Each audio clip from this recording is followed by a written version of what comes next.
Welcome to Nintendo Voice Chat for the week of July 30th, 2015. I'm your host, Jose Otero, and this is IGN's Nintendo Show. Joining me this week, a very confused and befuddled Brian Altano. Don't you always say from IGN headquarters in San Francisco and all that? We switch it up. Curveballs. Rap. Very nice. Okay. And once again, Per Schneider as well, joining us this week. Guardians out. Oh, is that what you say now? They got you. Oh, they told you about that. So Yeah, I heard that you refuse to say it. I do because it's lame. On your other show? They actually have emotion too. Like they're like the Temptations. That's like right. Yeah. Well, Guardians. Destin and Fran are very much a boy band. They are. Yeah. Have you seen? A lot of product in that here for both of them. Right. So we're back together again. Last week I was in Japan for some cool stuff and for some vacation time. You said last week before you left for Japan. You said I'm going to Japan. I'm taking the show with me. And I didn't know what that meant, but you actually did take the show with you. I was sitting here being like. Yeah. Is it gone? Is it coming back? Did you leave it there? Yeah. No. I had an idea for us to meet the number one merchandise collector of Super Mario Brothers, which is awesome. He's an awesome guy. If you listen to last week's show, Kikai was he was a bit nervous on the show. I have to be honest, and I just want to give a few more sort of impressions about him because we hadn't met before that interview. Like we knew each other through a mutual friend. And I just kind of said, look, would he come on? And he was like, oh, yeah, for sure. Like, he would like to do it. I mean, and I got to paint the context for folks a little bit here in that in Japan, we love video games. We talk about video games all the time on the show. And there are definitely people who appreciate and love video games in Japan. But one thing you don't see a lot of in Japan is a lot of celebration in mainstream media around video games. Meanwhile, like, it means so much to us. Like, we almost compare it to higher art. And I found out in Japan, like, that's not really the case. It's weird because on the one hand, it's always been more part of kind of like of going out, like of daily culture in Japan. Right? Yeah. When I lived there, college students, whether they were into games or not, would go to arcades. Like you'd go get a couple of drinks, then you'd all go to arcades and play. Yeah. So and obviously there are all the pachinko parlors, all that kind of stuff is everywhere. Games and gambling, everything is everywhere. But yeah, you're right. On television, there was very little to that point. You know? Even though, I mean, Famitsu magazine, one of the biggest magazines in the world, yes. Right? Like a weekly video gaming magazine, huge, but that was kind of like its own audience. And, people, I think there wasn't a lot of mixing like you used there. Yeah. So why is that? Like, they're not ashamed of video games, is it? Games are kind of frowned upon a little bit, to be honest. I mean, it is seen as kind of and I don't mean like, oh, you shouldn't be playing games, but I mean, growing up for most kids, my understanding is that the focus is you need to work on your studies. Yeah. You need to work on getting a good job. This distraction stuff is treated as such, as a distraction. It's tough to get into colleges, and then once you're in college, it's smooth sailing. That's kind of like the old Japanese But look saying. at like culturally, like even like these big Dragon Quest launches that we'd hear about all these years, or whenever a new system would come out, like in the 90s or in the early like 2000, you'd hear about people just lining up in stores, and it was in Japan. We even talked to our good friends at A4 last week, and we're reminiscing on what it was like for hardware launches back then, because one of the folks on that show filmed a really funny video for 1UP, which I cared about a lot, where they were in line at different retailers trying to get a DS Lite. Yeah. But anyway, just jumping back to... Some of it has shifted, right? Like games like Puzzle and Dragon are huge on mobile in Japan, and so it's a little bit less like hardcore. It's like everybody plays it, but it's not celebrated the way like a classic game launch would have been. Like when Final Fantasy came out in Japan. Absolutely, But anyway, just to wrap that up, so I'm really happy with sort of getting the chance to meet him. And if the interview did seem a little awkward or he had a little bit to say, he was really nervous. But at the end of the day, he was also really sort of appreciative to just talk to Westerners, because Westerners really care about this stuff, and he knows that. So definitely thanks for checking that out if you have listened to that episode. And if you haven't, you should go back and listen. So I'm going to describe the scene for folks who are listening to the audio version of this podcast. In front of Per right now is roughly 70 cards from the Fire Emblem collectible card game, Fire Emblem Cypher, which is came out in Japan alongside Fire Emblem If / Fire Emblem Fates.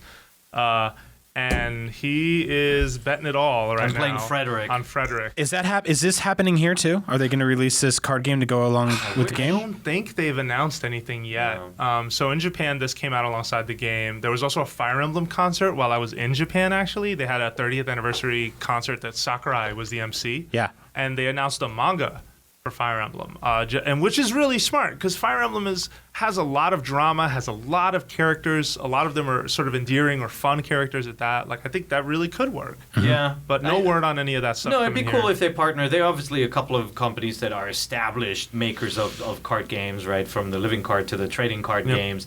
And Nintendo has, obviously there's been Pokemon and all that. Yep. Like, I don't think it would be that hard for them to test this out. I mean, the set looks really cool. Jose brought back, the 2 starter packs. One is based on the original Shadow Dragon, the Famicom game, which was re-released on the DS. Mm-hmm. So there's one set, so with all your favorite, like Marth and everybody in it. And then the other starter kit is Awakening, so that's why I've got, Lucina and Chrom and everybody in front of me here. And the foil cards are nice. Yes. Yeah. No, they're really well done. Really beautiful art on these things. Yeah, and they're all different artists. They contracted different people to sort of work on these. I really hope this comes here. So this was actually made by Intelligent Systems as well, the card game, which is really cool. So it's got some clever mechanics, right? Mm-hmm. Like it has the kind of the back and the front when you're attacking. Like characters have different range. Like for example, if you get your guy with bow and arrow, he's got a range of 2, so you can attack from the back. You've got one from the front, so and you've got the kind of the assist stuff. And, which is very in cool. keeping with the strategy side of those games. Very smart. Yeah. All right. But I had a really good time. Found Tokyo Tower. Like that's the tower that's in Splatoon. Basically, it's not that hard to find. You make it sound it's not like that hard to find. You get off at Hamamatsucho, and there it is. I found this giant tower in the middle of the city. I went looking for it. Don't hate. So did you go in and go shopping at all? Oh, I bought a ton of stuff. In Tokyo Tower? No, I didn't go shopping inside Tokyo Tower. So inside Tokyo Tower is this really cool, like, kind of high-end mall. It's like a Saks Fifth Avenue, but for really weird stuff. Okay. And there are these things there. They're called, like, banana cakes, and they're like these bananas desserts that you can only get in Tokyo Tower.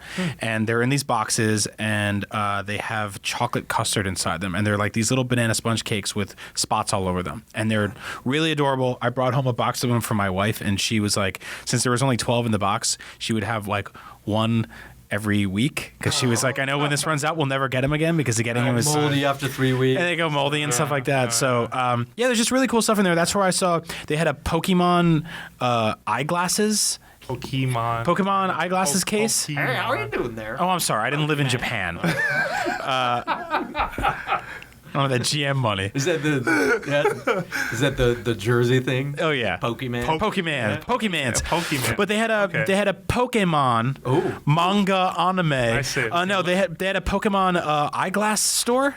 Which would basically sold all these prescription glasses that had Pokemon insignia on them. Yes, I saw those. So I went to a glasses retailer called Zoff. I go every time I go to Japan because eyewear is really cheap there. I'm going to make this really quick.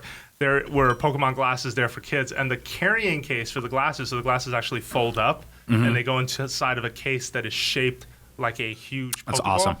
And the sign in front of the Pokeball is, "Don't throw this," like instructions for a kid, because I'm sure that's awesome. Picks it up and yeah, for sure. Out. All right, so I had a really good time. Bought a bunch of retro games. Found Mario Artist, by the way, Talent Studio. Yeah. Found that at Mandarake in Akihabara. Of course, it was $28. What? Yes. Did you I buy could not 10? believe it. They only had one of them, and according to friends on Twitter, that's like spotting or finding a spotted zebra. Wow, they're really hard to find. Well, got super lucky, and it's awesome. in perfect shape. shape. Well, nobody can use them, right? Because it's so hard to find the systems. Yeah. But I figured they would be way more expensive than that. I mean, I it thought was so, too. more expensive to buy that because you had to buy the whole package. That's a good deal, man. So that said, now it's got me wanting a 64 DD, which is going to cost at least $1,000. We have one in the office, right? No. We do, but I can't take it. It belongs to someone in this room. You can borrow it.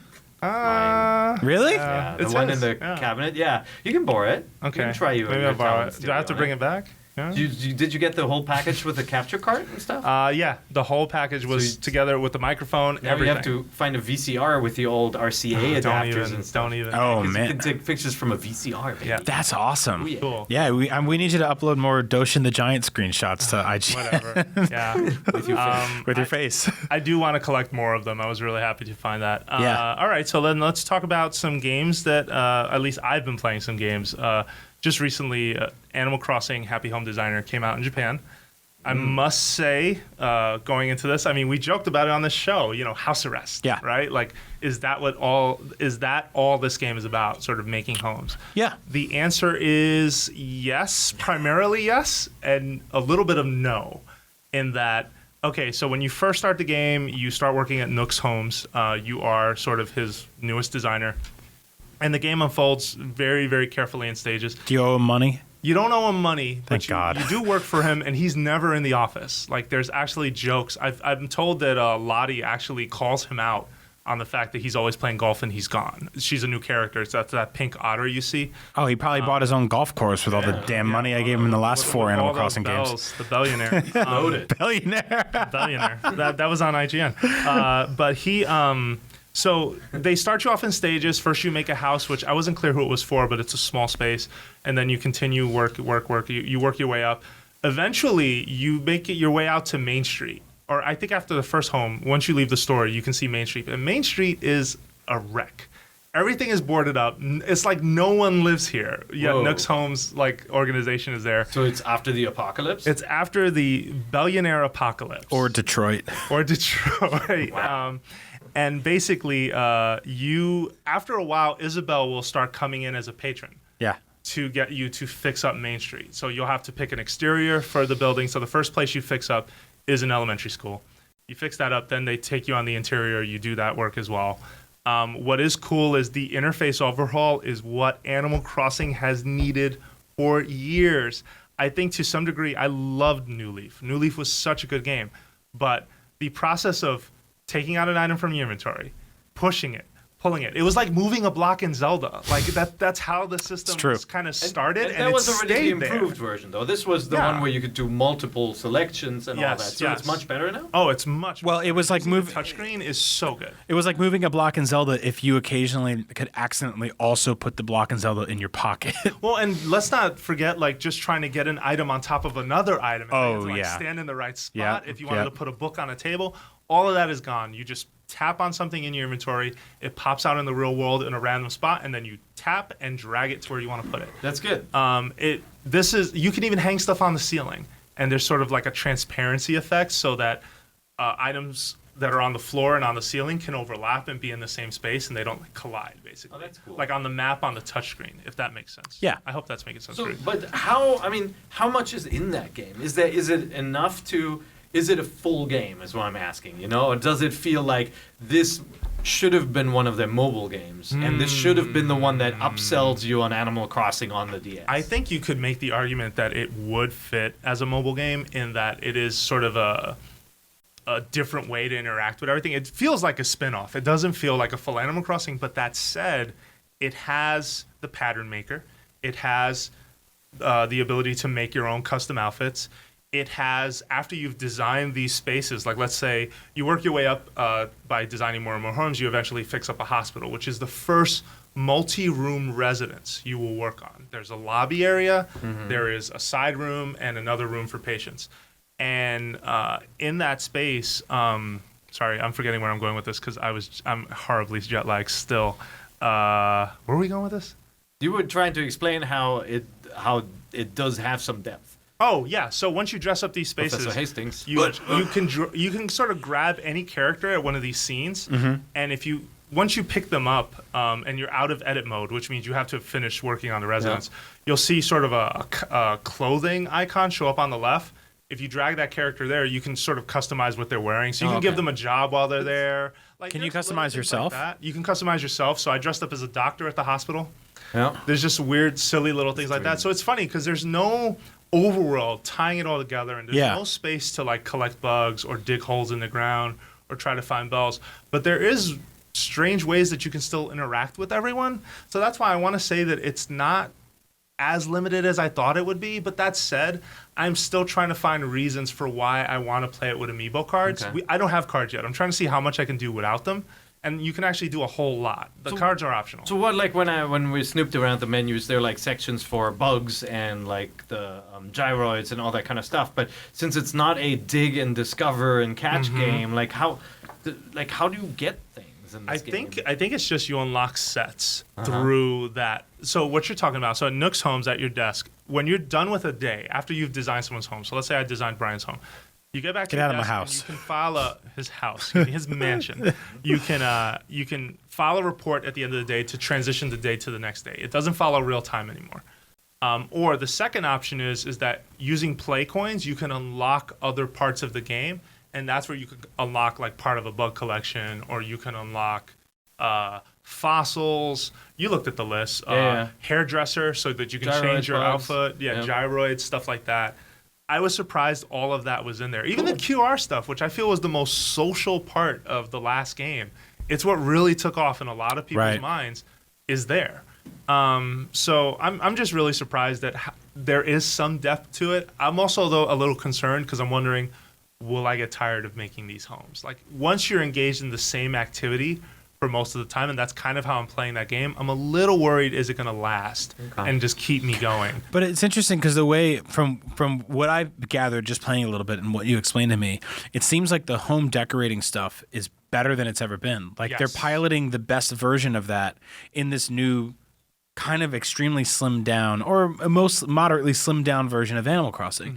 I find that a little strange that that there's this awesome leap forward for the Animal Crossing franchise, but it's tucked away in this sort of side story that, you know, will eventually make its way into the main game, but this sort of feels like a stopgap between this and the next Animal Crossing. Maybe it is, right? We don't know what the genesis is, whether they sat down to say, hey, why don't we take a part of this experience and make it a standalone and kind of riff on that. It's possible. Or they said, realistically, we're not going to be able to release a new Animal Crossing until 2016, but we need some franchise care. This is a big franchise on handheld. Let's release like a small. What are they charging for it? In Japan, it's 4,000 yen, so $40. So over here, it'll same, be cheaper. Okay, sure. but pretty much the same price as Animal Crossing then, right? Well, maybe $10 usually cheaper. Japan pays more for 3DS games. They pay like $50, almost $60. Japan for Smash Wii U paid $70+ for that game. So this was cheaper. Yeah, so this is cheaper than your average 3DS release. Yeah, I mean, we'll see sort of how they handle it. But to your point, I feel like regardless of where it was born, it does have some makings that will keep you entertained, I feel. Yeah. And I'm missing out on all of the dialogue because I don't speak Japanese. I don't read Japanese. So do you speak Animalese? No. Because that's the language yeah, thing. Yeah, that's a dung. I remember playing the old Animal Crossing at like 2 o'clock in the morning, like knocking on an animal's door to see if they're awake, and they come out and they're like, "Why are you talking to me?" And they're like, "Dong," and you're like, "Oh, yeah." So just lastly on Happy Home Designer, because we've been on it for a little bit. What is funny, that something I did not expect is that, so when someone has a house request, so let's say Pear has a home request. Let's say he has he recommends the theme to you. So I want a music room, and then there are certain items that have to be a part of that home. They have to be. That's what they want. Like, that's the customer is asking for. If you throw one of them away, you just hear like a gasp across the room, like that, dong, because I accidentally threw away a couch because it didn't match the rest of the furniture. And I was like, this doesn't look right. We're getting rid of this. And then you just hear this thing across the room, like, boom, what the heck?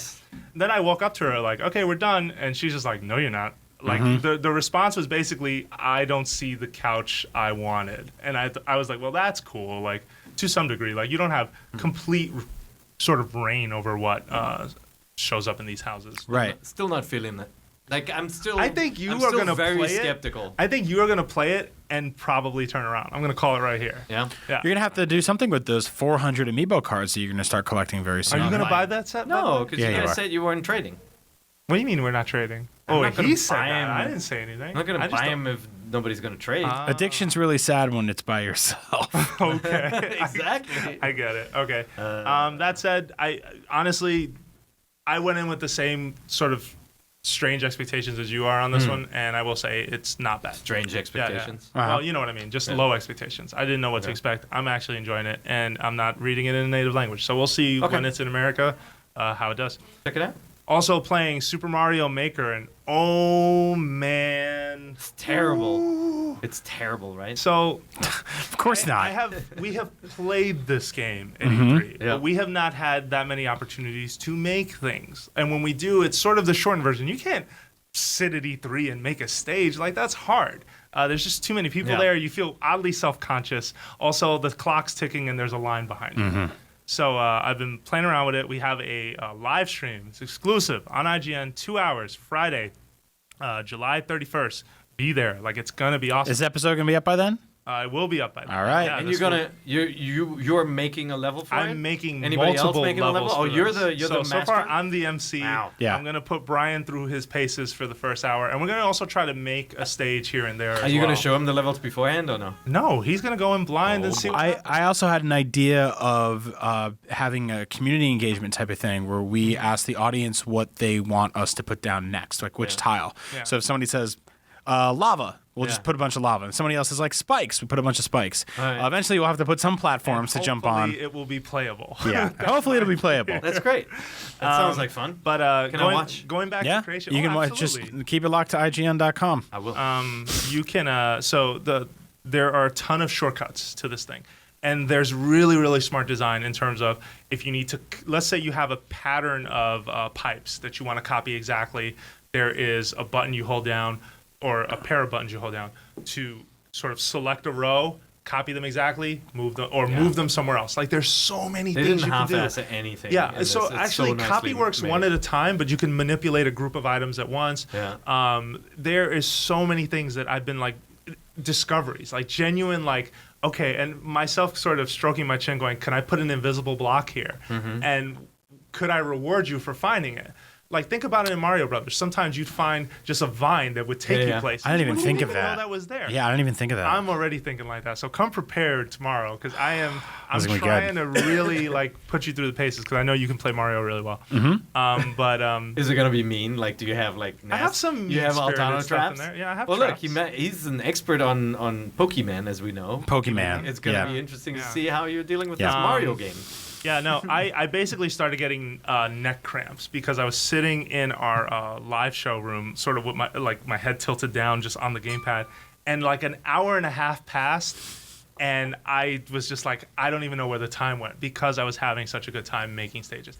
And that said, unfortunately, we're not going to be touching any of the downloadable stuff or uploading stages or things like that. But when you think about all the stages you're going to be going home to that people make, holy cow, like that is going to be sort of the best part of that community. I'm really eager to see how it grows and how it sort of just changes over time. Yeah, I'm really excited about that.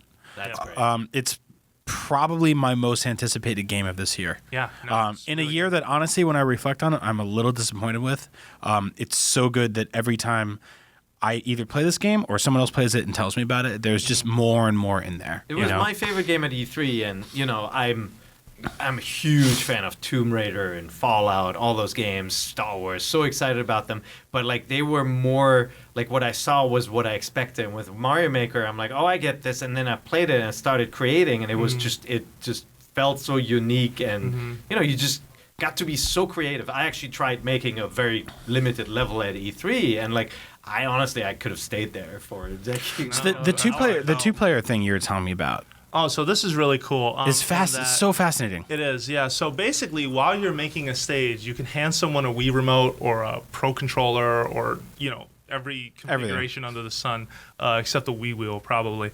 And basically, the person on the gamepad is designing the level, and then you can tell the person with the controller, okay, press minus or press select, and it will take them to the start of the stage, and they can play test right there while you watch. And you can sort of make tweaks and alterations based on how they're playing, and you can see all that information. Like, it's super cool. The one thing I find myself thinking about that I never thought about before with Super Mario Maker is how to trick Brian. Well, no, I can do that. But more so that when I'm designing a stage, like, I'm not a game designer. I've never really latched onto game design tools, even though I guess growing up I always wanted something that was cool. Yeah. But when you look at how much work it takes, you're like, I have no patience for this. Yeah. the tools are so simple that when I'm designing a stage, all I'm now thinking about is how do I communicate what I want them to do here? Yeah. Like, what is the secret or the thing that I can put here that will signal what you should do right now? Yeah. Which is kind of fantastic if you think about how the original Super Mario Brothers was incredibly intuitive at that. It was brilliant at that, in that the first thing that happens a second into that game is there's a Goomba. Yep. And if you don't learn how to jump, you die. And then you keep walking, and if you see those question marks, and now that you've already learned how to jump, if you jump towards one of them, it gives you a mushroom, and you become more powerful. And there's no tutorials, there's no instructions, but the game teaches you that as it goes. And I think it's so wonderful and fascinating that you're kind of experiencing that same thing yourself by playing with these tools and sort of trying to teach people in their own ways. It's really wonderful. Yeah, I think the only thing that's missing for me, honestly, that I'm surprised I have not heard them talk about is, I mean, they're sharing on Miiverse, they're sharing stages, there's following creators, but I am surprised so far there is not a way to upload a playthrough to YouTube. Well, they said specifically that they want people to experience it themselves. And I agree, but I think they're also totally missing the point. Yeah. Because that's free advertising. If I see a level on YouTube, if I went on YouTube and I typed in best Mario Maker levels, say in December, and I go, oh, this one's called Starry Road 55 or whatever, and I go and look that up in the game servers and I find it, I want to try it myself because I want to relive that at home. That's why horror games sell so well now, is because people watch Let's Plays on YouTube and they see people screaming and they go, I want to go on that ride too, and they go and buy the game. It's like a game like Outlast does really well. It's why PewDiePie can make a game chart on the NPD, because he just goes, I'm playing this game, Skate 2 from 4 years ago.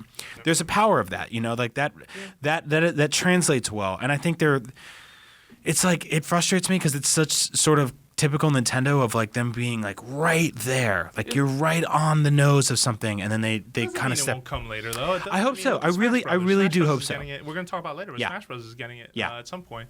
I just think it's a cool way to share. Like, sharing is so important, and it really does influence people to try things. I mean, it's. I'm surprised they don't have it in there, because they are obviously now monetizing content on YouTube, right? And so I gotta think, when Nintendo had at their first kind of earnings challenges, that they sat down, they said, what are the alternate revenue streams for us, right? Like, what if our console tanks and the games don't sell? How do we make money? Subscription plans, right? Monetization of advertising, product placement, right? Like, that's what Amiibo. That's what companies jump to, right? Toys, or licensing, all that. And so they are monetizing YouTubers who are not, just kind of casually sharing videos. They're monetizing that. So I figured it would be built into Mario Maker, and I have a feeling it's just something that's going to be added eventually. It's not the top feature they wanted to add. Yeah, and I think what makes this game so fun to watch, and this was evident to me at the Nintendo World Championship, this was evident to me at when they had it on Game Center CX, the 30th anniversary Mario thing, and even watching a friend of mine play through the stage I had just made, it is so much fun to watch people play it, because you don't know what to expect. Right. Like, you can hit a question block, and that doesn't mean a coin or a power-up is coming. It can be an enemy. Like, there's so many different ways to troll in that game. Yeah. And I think that's one of the reasons why it's such a spectator, event for us. Like, you had a great time. Oh, at yeah. Nintendo World Championship. Oh, man. Because you were there on the edge of your seat. Like, what else could possibly happen? So Super Mario Brothers, obviously one of the most definitive games of all time, if not the one. For me personally, one of the most incredible things. It shaped everything about the games I grew up that I still enjoy now. I still gravitate towards platformers. Loved it like crazy. Mario 2, really weird game. Mario 2 Japan is one of those, when I played that the first time and a purple mushroom popped out and killed me, and I was like, what the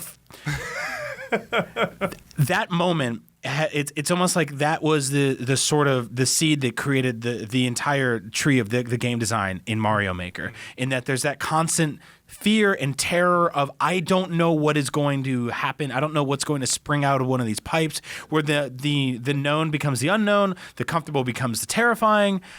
It's really, really cool. And I was going to say the 99 different amiibo character thing. I'm glad you Did you read about that? I missed that in news. Yeah.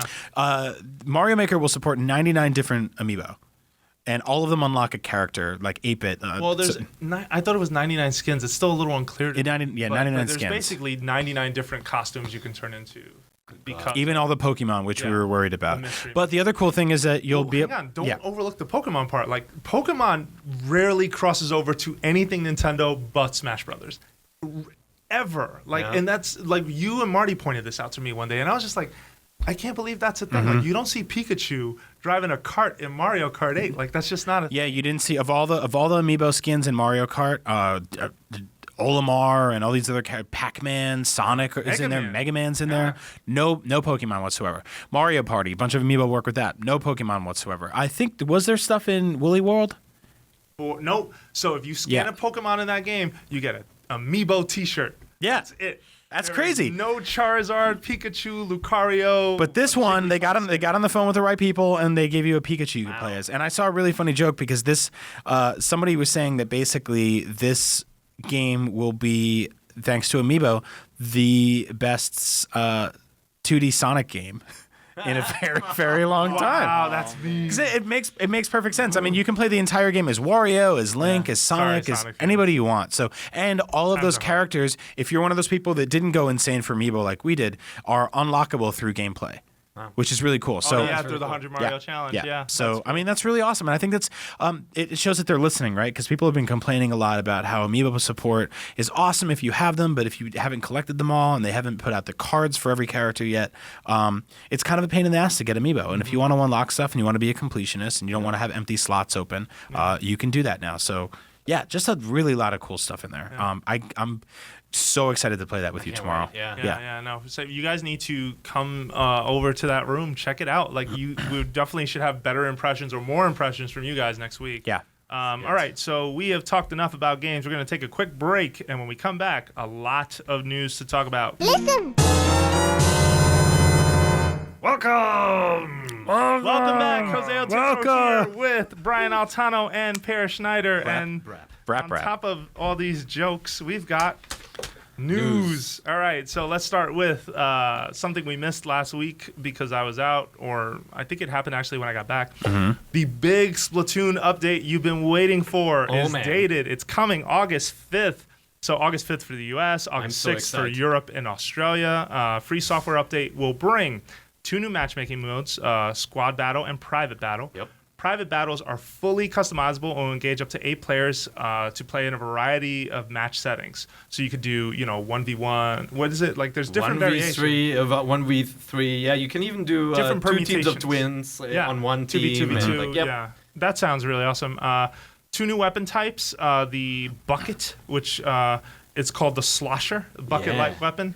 And then there's a 6-barreled minigun, which... got cut off on my papers. Oh, really? Splatling gun? Yeah, like Gatling, get it? Okay. Yeah. Yeah. So, sorry, for private battle, 1 versus 1, 2 versus 2, 1 versus 3, 2 versus 4, and so on and so on. Yeah. All right. So, let's see. The game's level cap is going from 20 to 50. That's insane. So that's going to take people That's going to take a while, hopefully, to chew through. Although they got through 20 pretty quickly. Yeah. The addition of S and S plus rank in ranked battle, that's going to be rad.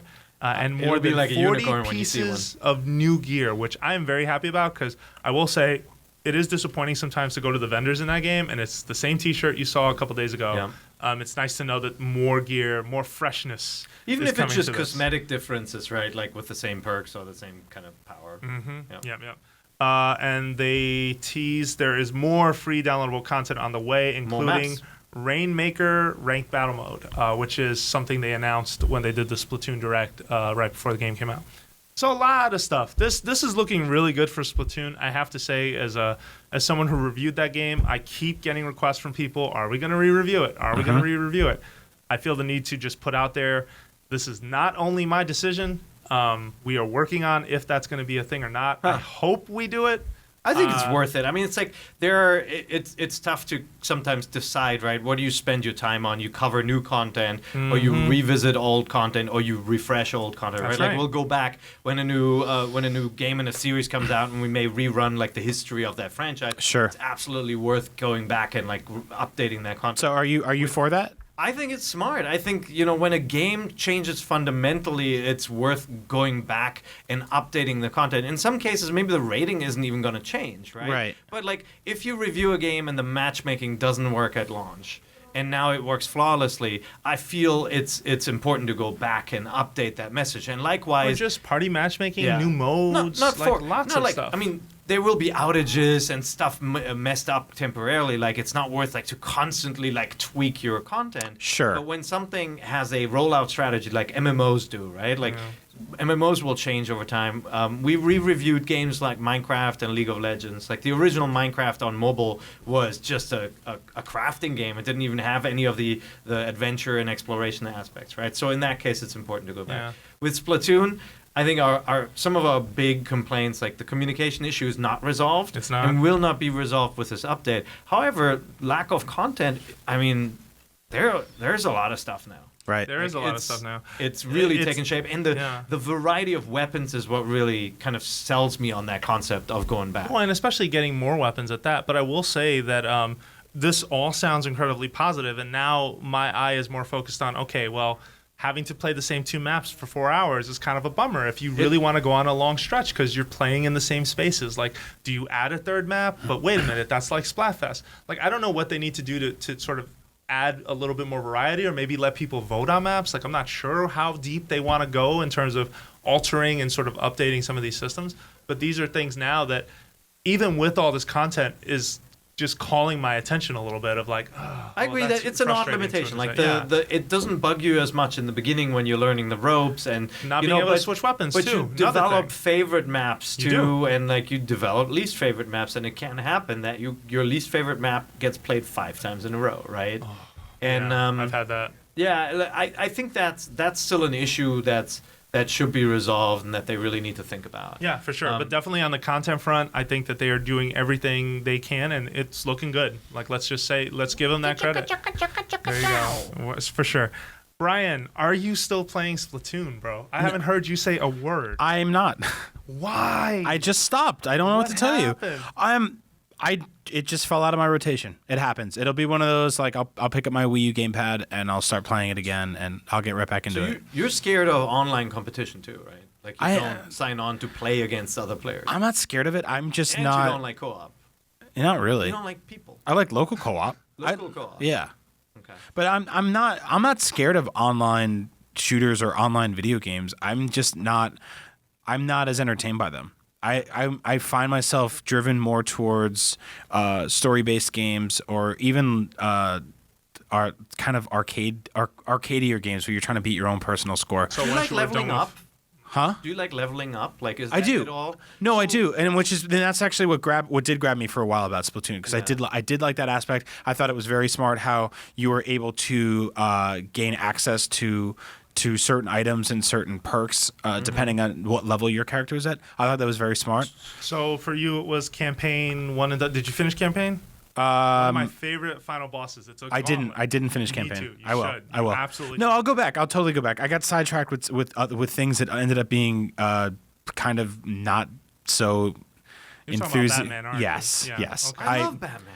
Well, I put a lot of time into Batman that I kind of wish I could take back. Really? Yeah. See, I'm doing the Riddler challenges. I finished everything, and now I got 100 Riddler trophies. Oh my God! Wow, you're so one of I hit that point with Brian as well, where I hit a wall where, like, now if I start up Batman and I finish, I want to say 80% of that game's content, I don't want to play it. No, you guys are absolutely right, because I mean, Splatoon, I love what they're doing. I love the fact that it's an ecosystem that's constantly growing and evolving, and I do love the fact that it's the kind of game that I can sit down and play for 30 minutes or an hour and walk away from. That is what attracts me with this game, is that I do like playing. I always start off, I'm like, oh, Titanfall is going to be the best thing ever. Then I play, and then quickly, I'm left behind because there are people who dedicate their lives to being really, really good. Right. And I feel like Splatoon is like, somehow I'm doing fine in that game. Yeah. And even if you lose, you still get the sense of reward and upgrade. Whereas in some other competitive shooters, it's much more frustrating. See, I think that's exactly what I needed to hear, honestly, because I do have I do have that fear of stepping away for a little while, coming back, and then just getting my ass kicked by people who are like level 40 or whatever. Yeah. And that's my biggest. I mean, one of my most anticipated games this fall is Star Wars Battlefront. Yeah. And because it looks gorgeous, and I'm a huge Star Wars guy, and I can't play Star Wars games on Nintendo systems for whatever inexplicable reason. We yelled about that one episode. We did. But I'm worried that I'm going to step away for a weekend and come back, and everyone's going to be level 99, crazy one-hit kill Call of Duty sniper dudes, right? It's all Luke and Darth Vader. Yeah. And you're an Ewok. Yeah. Which, I mean, hey, they held their own for a little while against the Empire, you know. So that's really good to hear, because that makes me feel like I can boot up Splatoon this weekend, play for an hour, and be like, okay, cool, I'm still okay. You can. The thing that I would advise is play the campaign. There's definitely one weapon reward in the game that is it's the easiest gun, right? Like that you get from beating the campaign. Halfway through the campaign you get it. That will make if you're into the shooting weapons, will make it really easy. If you're into rollers, you don't have to worry. Yeah, I want to say I was not bored of the game. I was not sick of it. I was not frustrated with it. I was not angry with it. I just stopped playing it because other games popped up, and that's kind of the gift and curse of working at that's why IGN. I feel like when the friend match stuff comes out, I think that's a good opportunity to go back and play a bit together, and see how we fare. By the way, this game it's also funny because the skill level of the players fluctuates based on the time of day. It's really funny. I sometimes for some odd reason, if you play in the evening, 10 p.m., I get stuck with the crazy Japanese players who are really good. I'm like, oh my god, they jump all the time. Yeah, and then you can't hit them. If you play at a Saturday noon, it's a bunch of kids and you. Oh and man, that's great. You almost feel bad. Yeah. But not to say that they aren't 20%. That they aren't very skilled kids as well. But it's there's definitely you notice how broad the player base is. For sure. So to follow up on your Titanfall content analogy, I will say that one of the bigger bummers with Titanfall was that there was a great starting package and then very little follow-up following it. Whether paid or not, paid, free, I don't care. Whereas I will say this whole careful rollout plan seems to be working in their favor. It works with me because I go back in to check what's new too, right? And a lot of games... DLC is different. You may go, I really like that game. There's new DLC, and you'll buy it. But with this, it's just free, right? It's just you go back in. But and when you get does that end? Stuff. And we talked about that, right? When they shipped it, we were all our eyebrows were raised. This doesn't feel done. Why is this being rolled out this way? Now we've got a clearer picture of, okay, we wanted to carefully sort of dole this out, or we were making it. We don't know the narrative. Who cares? To me, regardless, I feel like free is going to eventually end. Yeah. Does that mean you start going for pay? We'll see. One of the most successful games of the last 10 years is Minecraft. And Minecraft is so successful because it gives people a reason to go back in. Yeah. There's modding and storytelling around it, all of that kind of stuff, which will not develop in a game like Splatoon. But I gotta think Nintendo took a look at that phenomenon and said, hey, this is something we need to do. This is how you build a kind of a really passionate player base, and I think it's doubly important for a new game. And sure enough, it sold, right? Yeah, we're going to get to that later on in the Nintendo financial report. So let's talk about then Dragon Quest XI. Brian, stay awake during this part.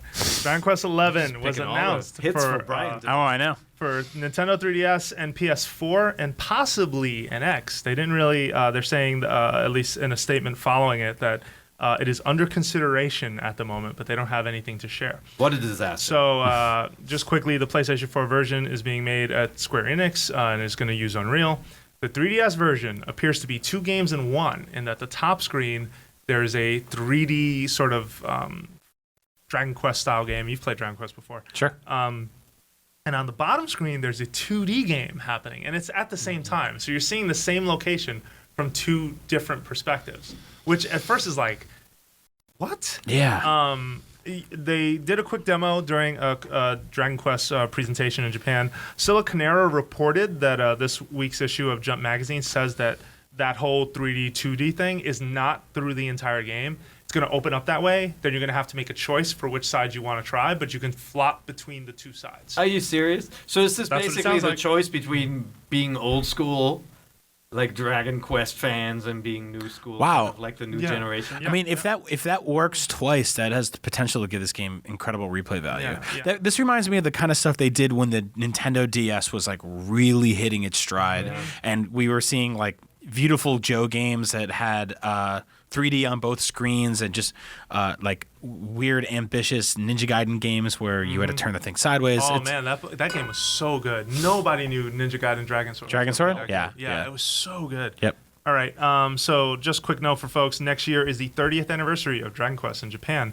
It was released in May of 1986. Next year, we've said this on the show before, Zelda also turns 30. And this is, I mean, it's obviously, it's a title that started the JRPG genre, right? Yeah. Like it was always beloved in Japan, never made that huge splash in the US for... Which troubles me. I think it was, honestly, I think it was mishandled, right? Like, talk about that. Why do well, feel that you way? know, like, I think Square Enix put a lot behind Final Fantasy when, you know, not like Final Fantasy 3 or 6 in Japan wasn't popular in the US. It was well liked and highly lauded, but it was 7 that made this big breakthrough with the visuals of the cutscenes and the marketing.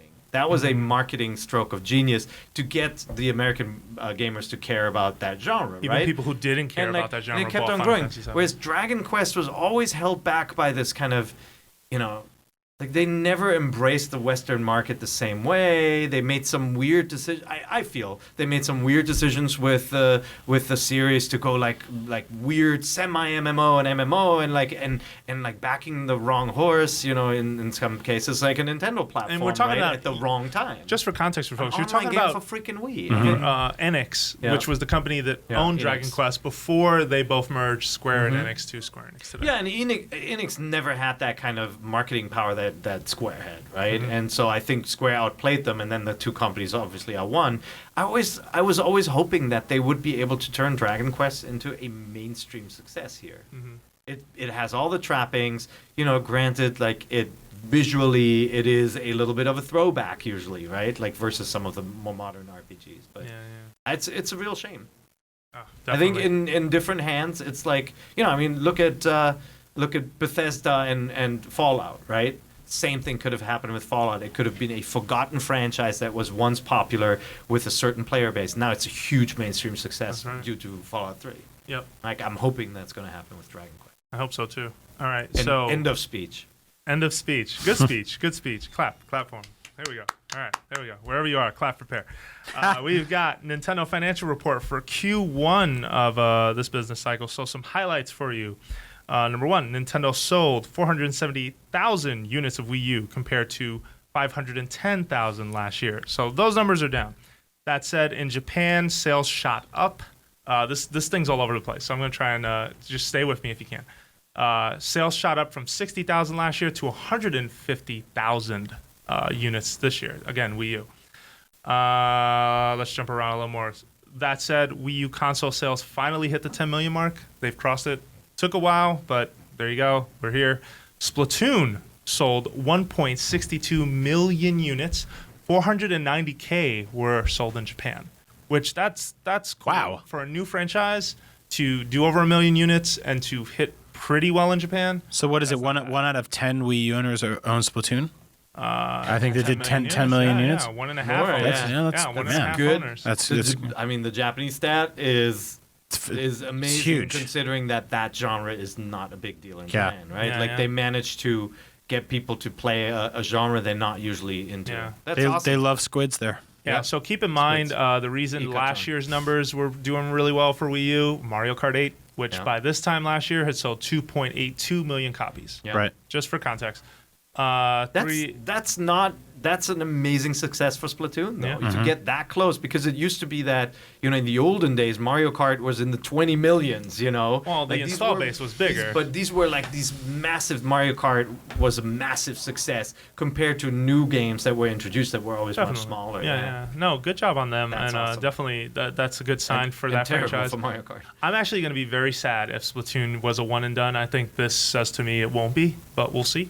So 3DS hardware family. Don't forget, there's a family of 3DS products: 2DS, 3DS, new 3DS, that kind of stuff. 1 million units in Q1 compared to 820,000 same window last year.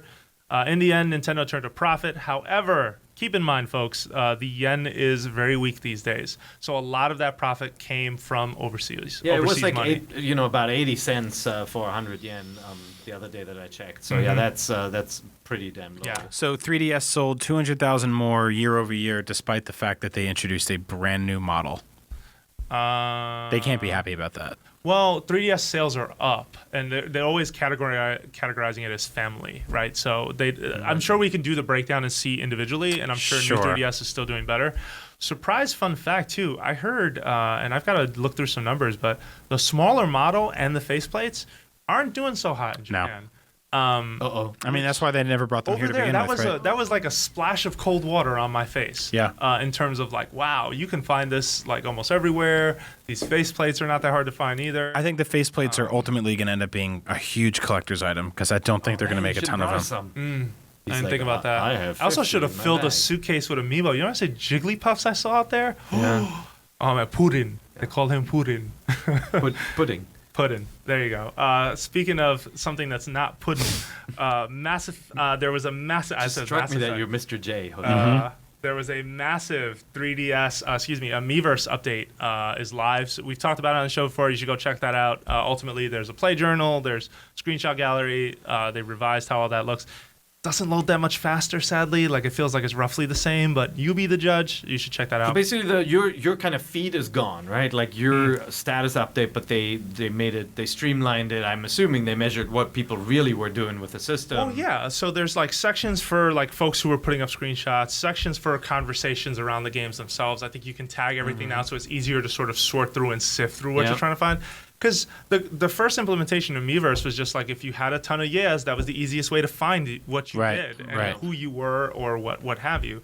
So it was really cool in terms of artistic communities because you can sort of find a lot of the artists, but people who were maybe making jokes or doing some other stuff was a little hard to find. I always forget that it exists, quite frankly. You know, like because my interaction when I'm playing Wii U is always on a phone that I have with me. Sure. No, I really like, and this is true of my PS4 as well. I really like taking screenshots of anything I'm playing, especially if just something stands out to me. Or like lately, I've been playing a lot of Dragon Quest Heroes, which I imported while I was in Japan, and just trying to get the right screenshot. Which, by the way, we should talk about that game one day because when you compare Dragon Quest Heroes to Hyrule Warriors, I feel Dragon Quest did it better. Oh, yeah? Yeah, I honestly feel that way. And we can talk about that one day.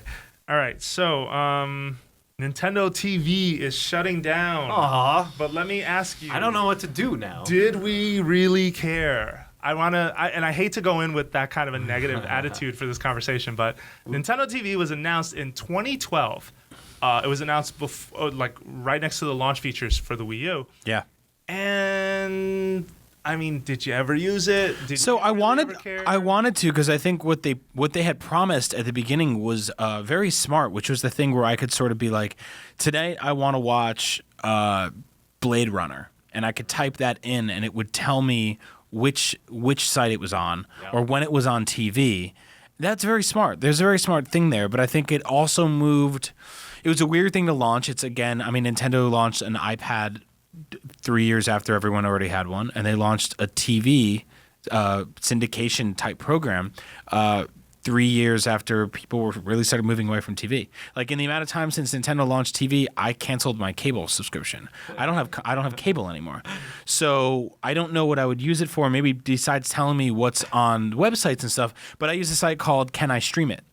And I go to Can I Stream It, and I type in Blade Runner, and they go, Blade Runner is available on Amazon Prime. It's not available on Netflix unless you get a disc. And by the way, you know, your Xbox does that too, right? Like if you have a Xbox One with Netflix and Hulu and Amazon Prime, everything installed, you search for a movie and it tells you, oh, it's right there in the app, right? Wow. And so those are good solutions that TV never got at. And like before, when it was first announced, it sounded good for a couple of reasons. One, you had this beautiful kind of touchscreen controller that was guaranteed to be in your living room. So you're not going to lose that thing. You in a didn't couch have to have an iPad or an iPhone or something to actually browse.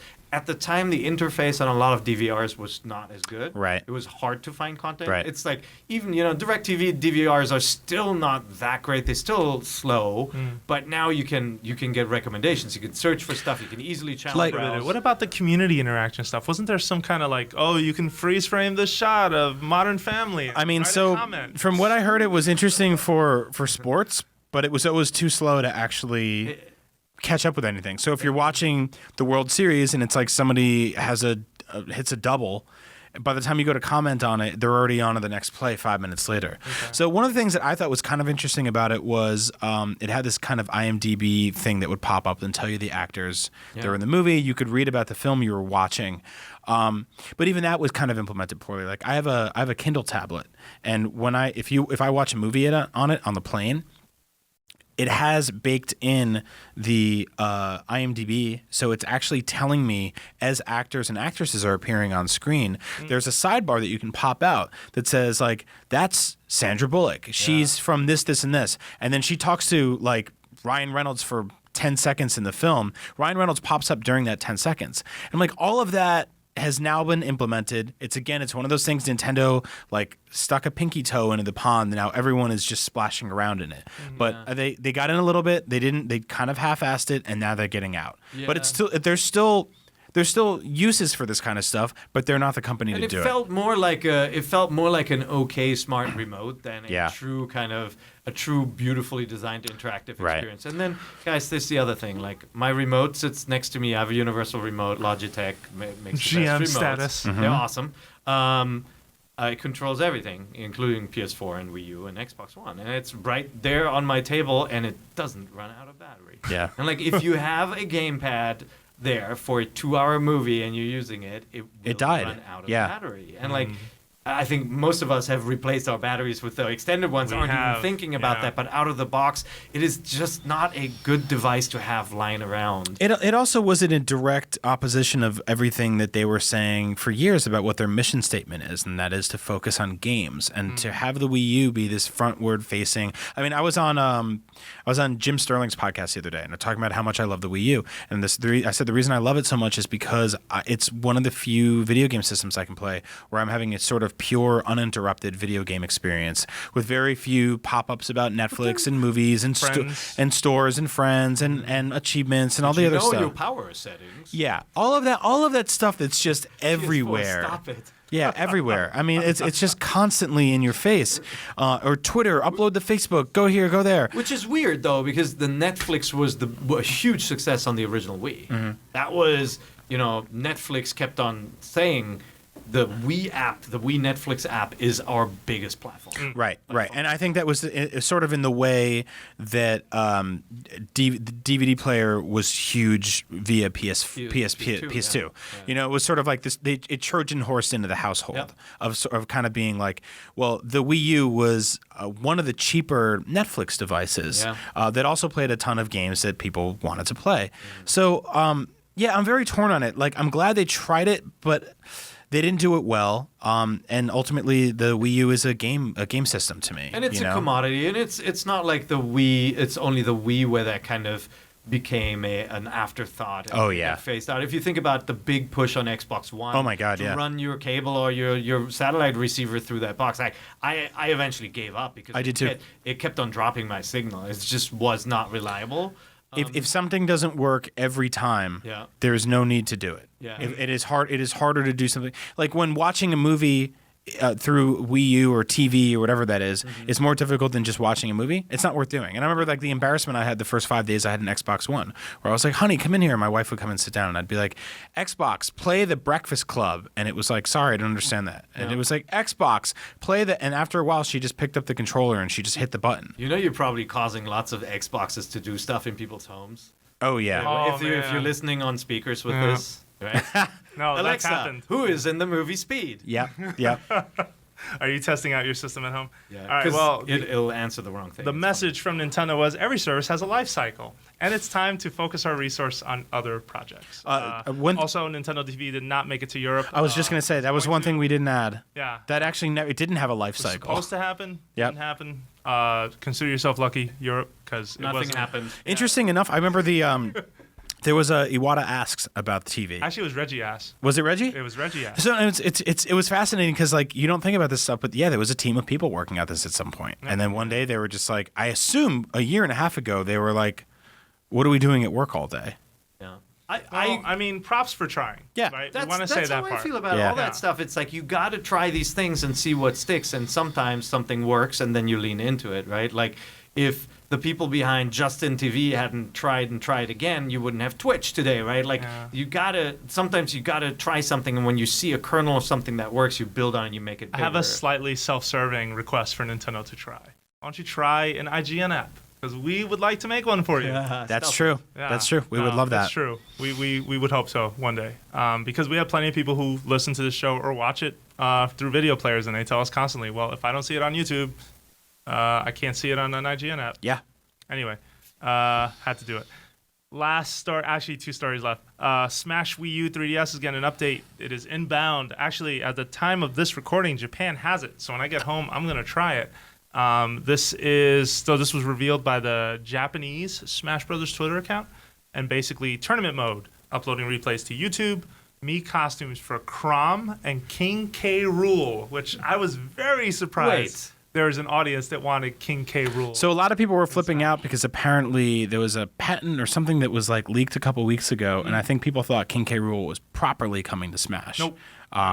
But like we've said before, the costume thing is a cool workaround for stuff like that, right? It is, but who plays as Mii Fighter? If we talked about that before. Yeah, is there anybody out there who plays as Mii Fighter? Email us at nvc@ign.com. Tell us why you play as Mii Fighter. I mean, you guys always get I mean, I think we make the mistake on this show a lot of assuming that the competitive Smash community is the definitive or loudest, or they are the most vocal, that's for sure. But I don't think they're the majority of the Smash community. The crowd. Yeah. And I'm glad they're there, but I think that there's probably millions of little kids who play Smash Brothers, or just casual gamers who are just like who got really geeked out at the fact that they can customize a character in Mii Fighter. Because I would have loved that when I was a kid. But do they know who King K. Rool is?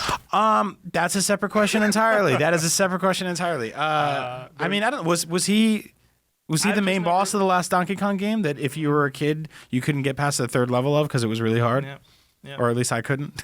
My daughter and I plopped out get this man a tissue. Yeah, it's tough. We're playing Donkey Kong again. Oh, really? It's so country? It's really hard. No, the Return. the last one. Tropical That's Freeze. it. Oh, yeah, that's a good one. Yeah. We were playing the Africa themed level. Yeah, that level's so good. It's so creative. Yeah. Like the stuff just looks so cool, but it is the savannah on fire. It's just brutal, especially with 2 players. You know? You can go through lives like. Oh yeah. Yeah, no, I'm glad Yoshi has some of the same. Yoshi's Woolly World has some of the same. Not so much it's crazy difficult, but more so that I jumped up on a platform and the screen scrolled up and you were on the bottom tier, so you immediately died. Thank God that game doesn't have lives because that can be frustrating. Few other things to add. So there's a Smash hoodie. And by the way, these costumes are paid DLC. You're not getting them for free, whereas tournament mode and uploading replays to YouTube, I believe you do. And 2 stages, Peach's Castle 64 and Hyrule Castle 64. Yes! I was so happy to see that. I have my memories of Smash Brothers are all about Hyrule Castle. Yeah. Because as you know, when that game came out, I was such a huge Zelda fan, still am, and just getting the music, and even though the Zelda castle 2 music getting that music, and then the castle, even though it didn't look that hot, it was just I loved playing on that stage. Guess what? Still doesn't look that hot. No, of course, like it's still it looks kind of funny now with the modern characters superimposed. Yeah. I think that's really endearing that they kept that old school look and put all the awesome new characters on it. No, for sure. I hope that the fountain from Melee comes back. I'm surprised that hasn't been a thing yet. But these stages cost 250 yen each, or 350 yen per console, or 350 yen for sort of the bundle together. All right, last story is that 3 Kirby games are coming to the Wii U eShop. And apparently, I mean, are you guys excited? It's 23 years of Kirby. Yeah. There's no excitement. No, I'm not. I like Kirby, but I'm not right. excited. Are you excited? For the classic, like the classic games, like I still have them everywhere. You know, like so it's not. I mean, so I actually wanted to talk about something real quick in regards to this. Kirby? Well, there was a Kirby collection a couple years ago, right? I remember that. Yeah, and a couple years before that, 25th anniversary Mario. Right, and a couple years before that, there was a 25th anniversary Mario thing, and far be it from me to get upset about this kind of stuff, but I played the Mega Man Legacy Collection at Comic-Con, where they built an engine from scratch that is recreating and emulating the first 6 Mega Man games for NES, and it's doing it in different type of filters, in crystal clear HD. There's also tons of artwork and digital files and original concept art and sketches. Capcom to get access to a lot of stuff. And we just got Rare Replay in the office, and that they're doing some really special stuff in that collection too. I don't know how much of it I can talk about. I don't know what the embargo stuff for that is. No, that's embargoed. We can't. We cannot. No, we cannot. We cannot. So all I will say is that the presentation and the packaging around all of that, the menus, there's some really just the games look gorgeous. The preservation involved there is really, really special.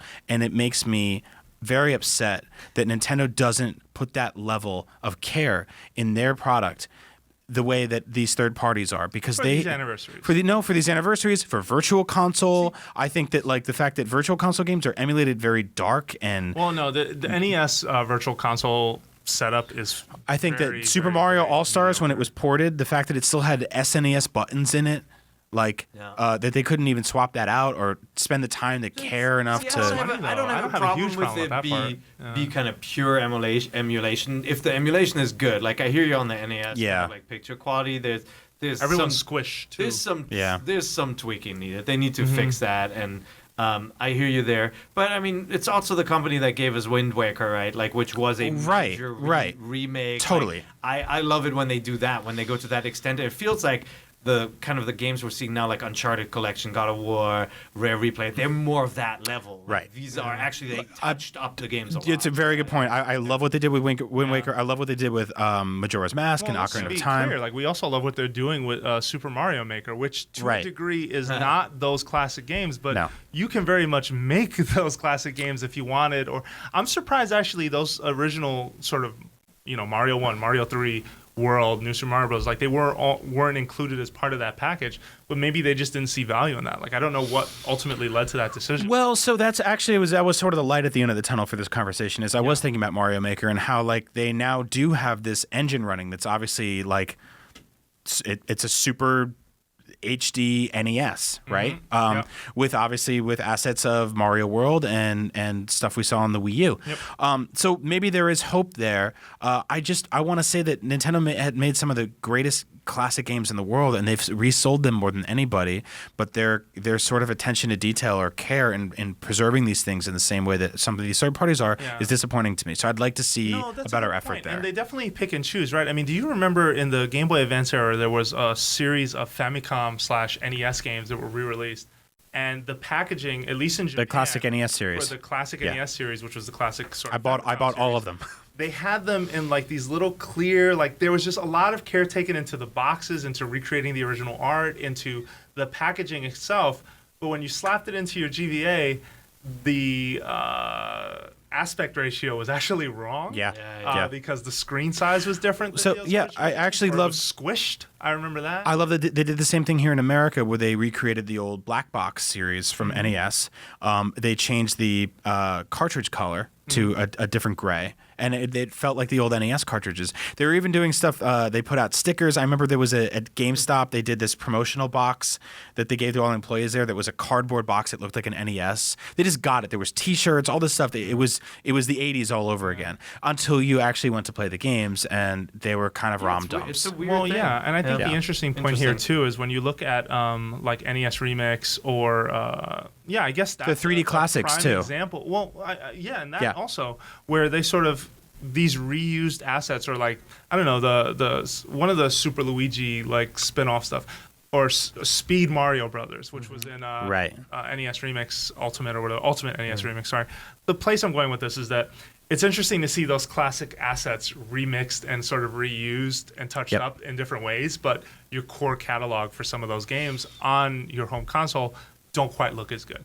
That said, I think it's just a matter of priorities for them, and for whatever reason, this gen, they didn't feel to do a lot of work towards NES and Famicom, and it is a missed opportunity because for us, we care about that stuff, but when we see it on screen and it looks kind of fuzzy or it looks kind of Which is why when I hear this announcement, like not to hijack this conversation, but when I hear this announcement about 3 classic Kirby games coming, I'm like, I know it comes with a catch. And when you play nostalgic games, you already have that thing in your head where it's not what you remember it, but you're still trying to relive that joy. But when it's not what you remember it, plus it's sort of funneled through this darker, grittier, grimier filter, it hurts. So I didn't know you felt that way about Kirby. Yeah, well, and guess what? The Kirby games are here. This just got announced. Yeah. Breaking. Kirby Squeak Squad, Kirby 64, The Crystal Shards can be purchased for $10, and Kirby's Return to Dreamland for $20. Celebration of Kirby's first appearance in North America in August of 1992.